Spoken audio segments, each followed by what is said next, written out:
for people who aren't familiar with your work, I wanted to show folks that back in 2024, you made three big predictions.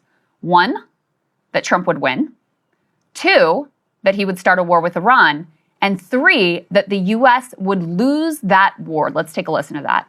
In this class this semester, I'm making three big predictions, right? First is that Trump will win in November. Second is that the United States will go to war against Iran. And the third big prediction is that the United States will lose this war, which will forever change the global order. So obviously that last one is the only one that has not yet come to fruition. Is quite a stunning prediction. Do you stand by it? And what have you seen so far that leads you to sort of stand firm in that conclusion? So given my analysis of how the war is progressing, I think that Iran has many more advantages over the United States. The reality is that right now, it's a war of attrition between the United States and Iran. And the Iranians have been preparing 20 years for this conflict. In their eschatology, in their religion, this is a war against the great Satan. They've had many practice runs. Last June was a 12-day war when the Iranians were able to examine and analyze the strike capacities of both the Israelis and the Americans.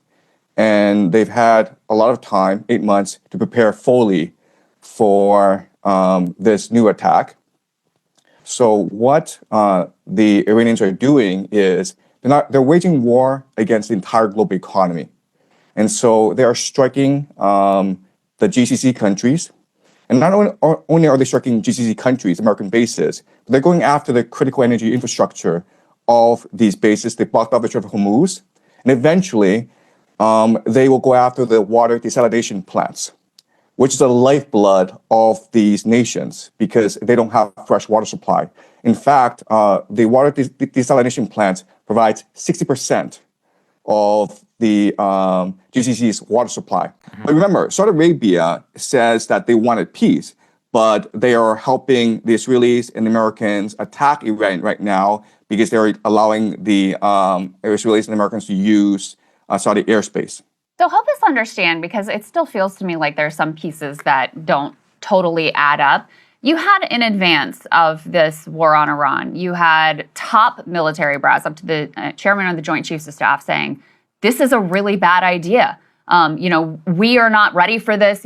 All the math on the interceptors that's been talked about for months at this point. And yet Trump still decided to go ahead. What is the calculus that he was making here that led him to take what already appears to be catastrophic actions? Right. Okay. So this is the key question. Why do they do this? I think there are three possibilities. Okay. And I think all three possibilities are valid. The first is the idea of hubris. If you look at history, this is how empires behave. So the Mindoro kidnapping was quick, successful, and it was adrenaline rush for Trump. And that made him overconfident in the capacity of the American military. Okay, so hubris is a factor, and we see this throughout history. Why did Hitler invade Stalin? Because he conquered Europe really easily, and he thought it was invincible, right? And that led to the destruction of the German army in the Soviet Union. So hubris is a factor. Then you have to look at internal political calculus, where even though America does not benefit from this war against Iran, Trump himself personally benefits. Why? Because the Saudis and the Israelis are bribing him to attack Iran. Remember that the Saudis invested $2 billion in the private equity fund of Jared Kushner, who is the son-in-law of Donald Trump. And the Israelis, through Miriam Adelson, have been financing Trump's political career, right? So Miriam Adelson, a few months back, said that she will put up $250 million if Trump were to run a third term. So Trump is getting a lot of financial and political support from the Saudis and the Israelis. Also remember that if this war goes sideways and Trump is forced to use ground troops, he will probably get approval from Congress, and this will give him emergency war powers, which will allow him to influence the midterms. So Trump is thinking about a third term. And I think at the ballot box, he probably won't get it.